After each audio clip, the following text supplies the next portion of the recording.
Hello student.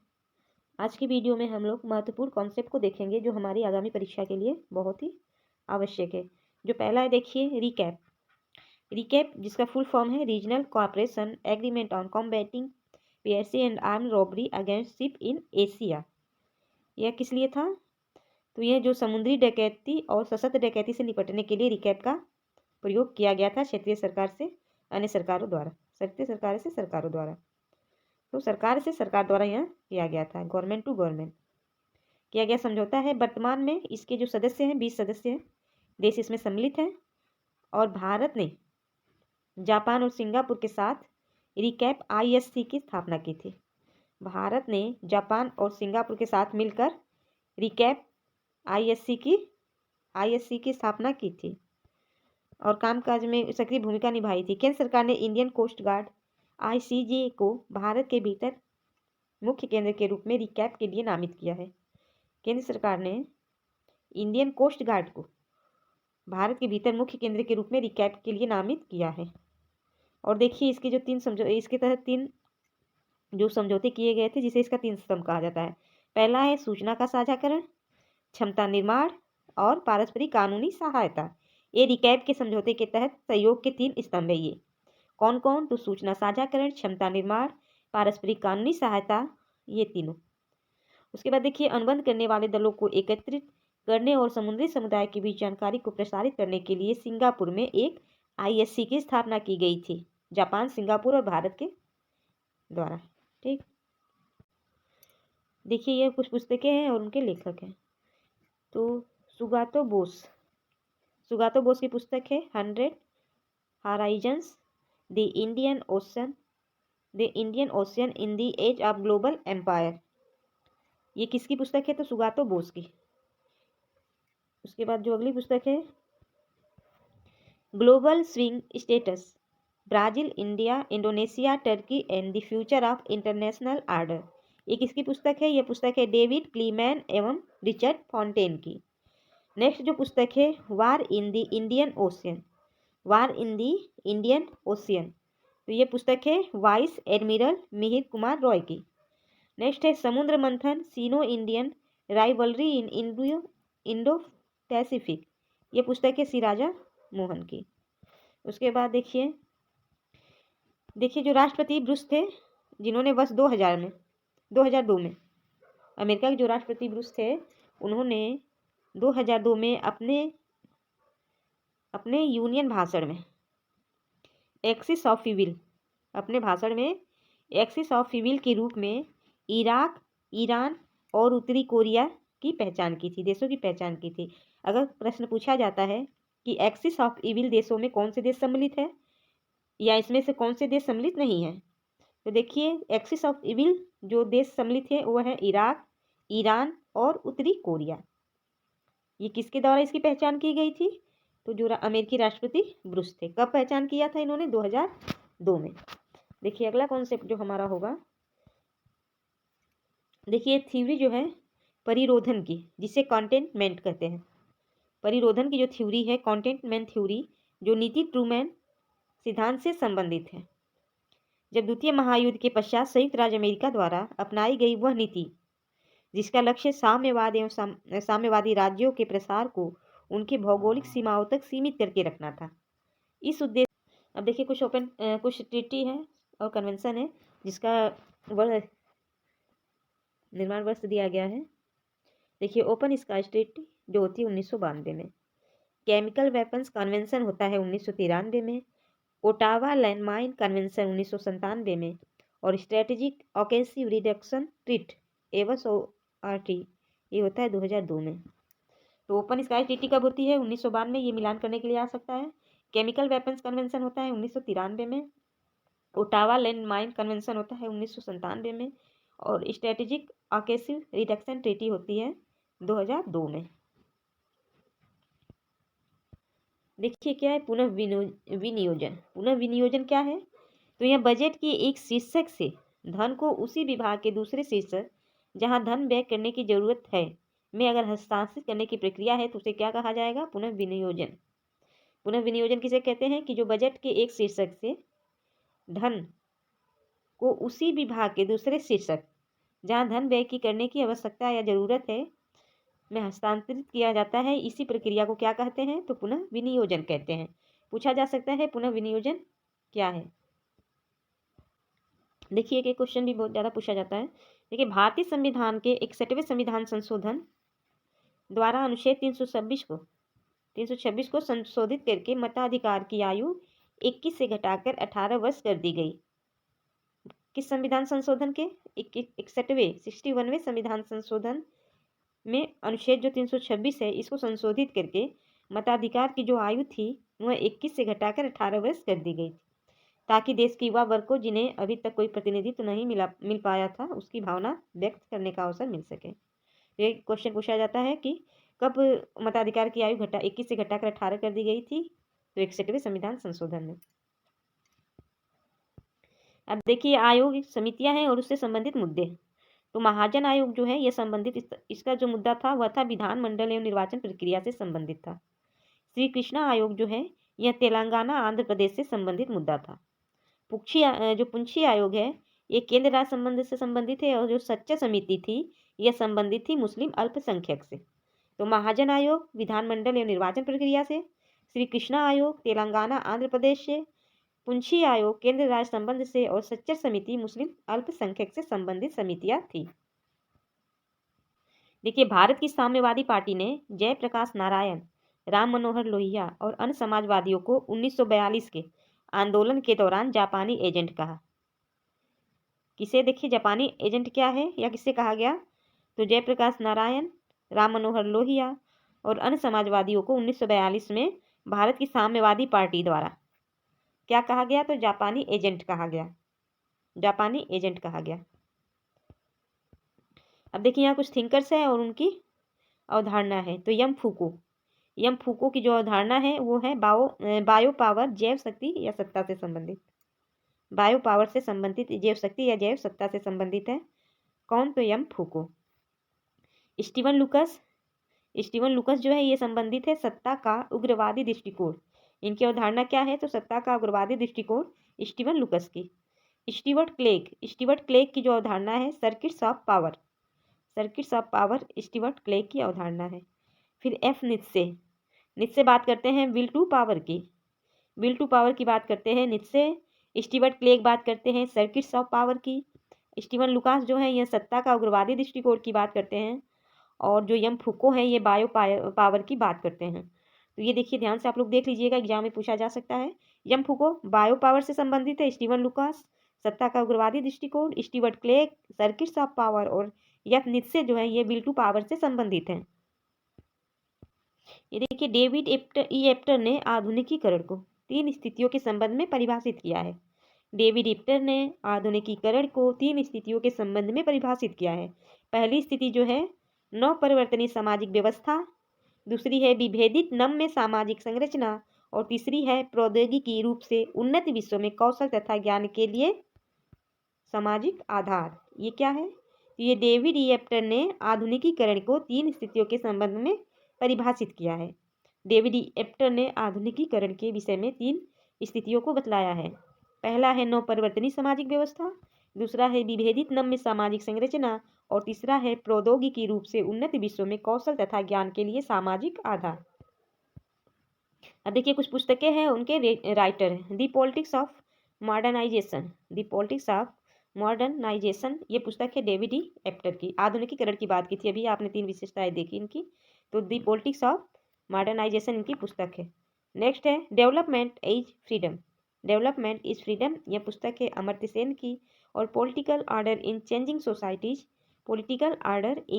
Society यह पुस्तक है सैमुअल पी हंटिंगटन की। डेवलपमेंट एंड अंडर डेवलपमेंट यह पुस्तक है सेल्सो फ्रुटाडो की। तो सेल्सो फ्रुटाडो की जो पुस्तक है डेवलपमेंट एंड अंडर डेवलपमेंट, जो हंटिंगटन है इनकी पुस्तक है political order in changing society. Political decay की भी बात करते हैं, हंटिंगटन जो है पॉलिटिकल डीके की बात करते हैं। और देखिए अमर्त्य सेन की पुस्तक है डेवलपमेंट इन फ्रीडम, और डेविड एप्टर की पुस्तक है द पॉलिटिक्स ऑफ मॉडर्नाइजेशन। देखिए क्रांति के लिए विश्लेषण में राजनीतिक संघर्ष उपागम चार्ल्स टिल्ली ने अपनाया था। क्रांति के विश्लेषण में राजनीतिक संघर्ष उपागम चार्ल्स टिल्ली ने अपनाया था। अगर पूछा जाता है क्रांति के विश्लेषण में राजनीतिक संघर्ष उपागम किसके द्वारा अपनाया गया, राजनीतिक, देखिए जो क्रांति के विश्लेषण में राजनीतिक संघर्ष उपागम चार्ल्स टिल्ली ने अपनाया था। देखिए ये विकास के कुछ मॉडल हैं और उनकी विशेषताएं हैं। तो जो बुर्जुआ मॉडल है ये विधानमंडल एवं निर्वाचन प्रक्रिया का शहरी आर्थिक समृद्धि विकास पर बल देता है। निरंकुश मॉडल जो है यह दमित मध्य वर्ग पर बल देता है। टेक्नोक्रेटिक जो मॉडल है या तकनीकी तंत्रवादी मॉडल यह निम्न राजनीतिक प्रतिभागिता और उच्च विदेशी निवेश पर बल देता है। और जो पॉपुलिस्ट मॉडल है ये उच्च राजनीतिक प्रतिभागिता तथा आर्थिक असमानता पर जोर देता है। तो ये मॉडल है और यह इनकी विशेषता है। अब देखिए कुछ पुस्तकें हैं और उनसे संबंधित रॉबर्ट माइकल की पुस्तक है पॉलिटिकल पार्टीज। सैमुअल हंटिंगटन की पुस्तक है the third wave democratization in the late 20th century. The third wave democratization in the late 20th century in the late 20th century. एक बुक और है देखिए 20 ईयर क्राइसिस ना, EH कार की वह पुस्तक है।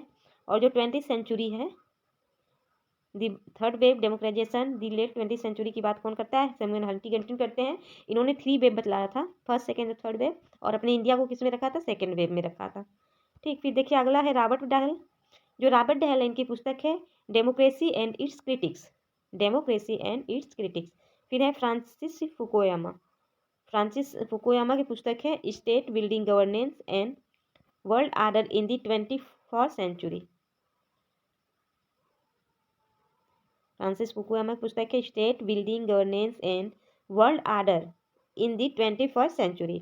और हंटिंगटन की थी the third wave democratization in the late 20th century. ठीक, देखिए राष्ट्रपति प्रणाली के संदर्भ में USA के जिम्मी कार्टर ने कहा केवल एक व्यक्ति की गलती संपूर्ण राष्ट्र के लिए विपदा ला सकती है। राष्ट्रपति प्रणाली के संदर्भ में USA के जो जिम्मी कार्टर थे उन्होंने कहा था कि केवल एक व्यक्ति की गलती संपूर्ण राष्ट्र के लिए विपदा ला सकती है। ये पूछा जाता है यह कोटेशन की राष्ट्रपति प्रणाली के संदर्भ में केवल एक व्यक्ति की गलती संपूर्ण राष्ट्र के लिए विपदा ला सकती है, इस यह कथन किसके द्वारा कहा गया, तो जिम्मी कार्टर के द्वारा कहा गया था। देखिए जो महर्षि अरविंदो हैं या अरविंदो घोष जो हैं, इनके अनुसार समाज की राजनीति को 2 सिद्धांतों पर आधारित होना चाहिए। अरविंदो कहते हैं कि जो समाज है उसकी जो राजनीति है उसको 2 सिद्धांतों पर आधारित होना चाहिए। पहला सिद्धांत है कि दूसरों को स्व मानकर उनके साथ व्यवहार करो, दूसरों को स्व मानकर खुद को मानकर उनके साथ व्यवहार करो और अन्य जरूरतमंद व्यक्तियों की सहायता करो। यह 2 प्रकार के सिद्धांत को बतलाया था। समाज की राजनीति के 2 सिद्धांत पे इन्होंने आधारित होने की बात की थी। देखिए अगला है कि रूसो के अनुसार, जो रूसो हैं इनके अनुसार प्राकृतिक पुरुष वह होगा जिसमें शक्तिशाली चेतना और वफादार कारण सफलता के साथ स्वप्रेम तथा सहानुभूति को सामंजस्यपूर्ण बनाया है। रूसो कहते हैं कि जो प्राकृतिक पुरुष होगा वह शक्तिशाली चेतना और वफादार कारण सफलता के साथ स्वप्रेम तथा सहानुभूति को सामंजस्यपूर्ण बनाए रखेगा। जो इसको बनाया है वही क्या है, तो प्राकृतिक पुरुष है। ये बात करते हैं रूसो। हॉब्स के लिए फेलिसिटी का अर्थ है उन वस्तुओं को जिनको आदमी पाने की समय समय पर इच्छा करता है और पाने में निरंतर सफलता प्राप्त करता है। समय समय पर इच्छा करता है जिसे पाने की और उसको पाने में सफलता भी प्राप्त करता है, वह फेलिसिटी है। किसके अनुसार, हॉब्स के अनुसार फेलिसिटी का अर्थ है। क्वेश्चन पूछा गया था कि फेलिसिटी का अर्थ क्या है हॉब्स के अनुसार, तो फेलिसिटी क्या है, यह वस्तुओं को है, वह वस्तु है जिसको आदमी पाने की समय समय पर इच्छा करता है और उसे निरंतर प्राप्त कर लेता है, प्राप्त करने में उसे सफलता प्राप्त कर लेता है। अब देखिए उपयोगितावाद के विषय में कुछ है। तो उपयोगितावाद जो है वह के JS मिल के संशोधित संस्करण का मानवीकरण करने में श्रीमती हैरियट टेलर ने सहायता की। हैरियट टेलर इनकी पत्नी थी JS मिल की। और JS मिल ने बेंथम के उपयोगितावाद की इस मान्यता को तो स्वीकार किया कि राज्य का ध्येय अधिकतम लोगों के अधिकतम सुख की सिद्धि करना है, परंतु उन्होंने अपनी प्रसिद्ध कृति यूटिलिटेरियनिज्म में 1863 के अंतर्गत उपयोगितावाद के मूल सिद्धांत में 2 महत्वपूर्ण परिवर्तन कर दिए। पहला, उच्च कोटि का सुख कम संतुष्टिदायक होने पर भी ग्राह्य है, निम्न कोटि का सुख अधिक संतुष्टिदायक होने पर भी त्याज्य है। और दूसरी बात इन्होंने कही, जो परिवर्तन दूसरा किया, कि मनुष्य केवल भौतिक सुखों के पीछे नहीं दौड़ता, बल्कि उसकी नैतिक, बौद्धिक और कलात्मक अभिरुचियों का विकास भी जरूरी है। उपयोगितावाद के सिद्धांत में मिल का यह संशोधन मानवीय विकास के आदर्श से प्रेरित था।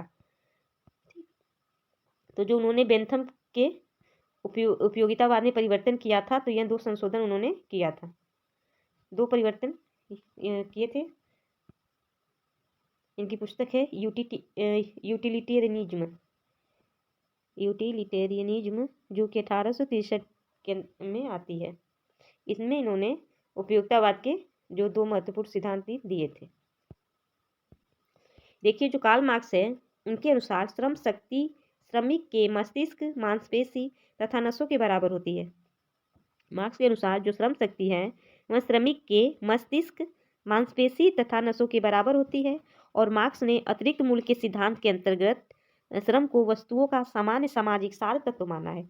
मार्क्स के अनुसार किसी वस्तु का मूल्य इसलिए होता है कि वह सामाजिक श्रम की परिणति होता है। ठीक, अब देखिए लेखक है, उनकी पुस्तकें हैं। तो रिचर्ड लोवेंथल की पुस्तक है world communism. Benjamin L Schwartz, इनकी पुस्तक है communism and Chinese ideology in flux. Edgar Snow की पुस्तक है रेड चाइना टुडे। और रिचर्ड एस सोलोमन की पुस्तक है Mao revolution and the Chinese political culture. तो देखिए, रिचर्ड एस सोलोमन की पुस्तक है Mao revolution and the Chinese political culture. ये रिचर्ड एच सोलोमन की पुस्तक है Mao revolution and the Chinese political culture. Richard S Solomon की पुस्तक है। एडगर स्नो की पुस्तक है, देखिए Edgar snow, red China today. Benjamin L Swarts की पुस्तक communism and Chinese ideology in flux, ये है बेंजामिन एल स्वार्ट्स की बुक। और रिचर्ड लोवेंथल की पुस्तक है वर्ल्ड कम्युनिज्म। रिचर्ड लोवेंथल की पुस्तक कौन सी है? World communism. देखिए, नव उदारवाद के विषय में दिया गया है कि नव उदारवाद की मुख्य मान्यता यह थी कि राज्य को व्यक्तियों की आर्थिक गतिविधियों में कम से कम हस्तक्षेप करना चाहिए, अर्थात उनका कम से कम विनियमन करना चाहिए। नव उदारवाद के पक्षधर राज्य के दूर दूर तक फैले हुए कार्य क्षेत्र को फिर से समेटने की बात करते हैं। नव उदारवाद के जो पक्षधर हैं या जो समर्थक हैं, वे जो राज्य के दूर दूर तक फैले हुए कार्य क्षेत्र हैं उसे क्या कहते हैं? तो उसे समेटने की, फिर से समेटने की बात का समर्थन करते हैं। और नव उदारवाद डीरेगुलेशन, डिब्यूरोक्रेटाइजेशन एवं विनिवेश में विश्वास करता है। नव उदारवाद विश्वास करता है डीरेगुलेशन, डिब्यूरोक्रेटाइजेशन एवं विनिवेश में विश्वास करता है नव उदारवाद। देखिए, रॉबर्ट नॉजिक के अनुसार करारोपण बलात् श्रम के बराबर है। करारोपण जो है यह बलात् श्रम के बराबर है। ये कथन किसका है? तो ये नॉजिक का कथन है कि करारोपण बलात् श्रम के बराबर है। ये पूछा जाता है कि करारोपण बलात् श्रम की बराबर है, यह कथन किसका है? तो यह रॉबर्ट नॉजिक का है। नॉजिक के अनुसार कराधान को केवल वहीं तक उचित ठहरा सकते हैं जहां तक वह न्यूनतम राज्य का खर्चा उठाने के लिए जरूरी हो। इससे अधिक कर लगाना एक तरह की बेगार है या फोर्स्ड लेबर है। देखिए, जो राजनीतिक सिद्धांत के क्षय की बात की गई है या उन्नति की बात, राजनीतिक सिद्धांत के उन्नति के लिए प्रत्यक्षवाद, इतिहासवाद एवं नैतिक सापेक्षवाद ये उत्तरदायी है। और 1950 के दशक में यह विवाद चल पड़ा कि क्या वर्तमान युग में राजनीतिक सिद्धांत का कोई भविष्य है या नहीं। तो 1953 में डेविड ईस्टन ने, इनकी जो पुस्तक थी the political system an inquiry into the state of political science के अंतर्गत यह दावा किया कि परंपरागत राजनीतिक सिद्धांत कोरे चिंतन मनन पर आधारित है। उसमें राजनीतिक यथार्थता के गहन निरीक्षण का नितांत अभाव है। अतः राजनीतिक सिद्धांत कोरे चिंतन मनन पर आधारित है, उसमें राजनीतिक यथार्थ के गहन निरीक्षण का अभाव है। तो राजनीतिक सिद्धांत को वैज्ञानिक आधार पर स्थापित करने के लिए इसे राजनीतिक विचारों के इतिहास की परंपरा से मुक्त कराना जरूरी है। तो जो पॉलिटिकल क्षय की बात की गई थी इनके द्वारा, डेविड ईस्टन के द्वारा, या राजनीतिक जो सिद्धांत की उन्नति की बात की गई थी, तो वो 3 तरह की बातों पर उत्तरदायी था: प्रत्यक्षवाद, इतिहासवाद एवं नैतिक सापेक्षवाद पर।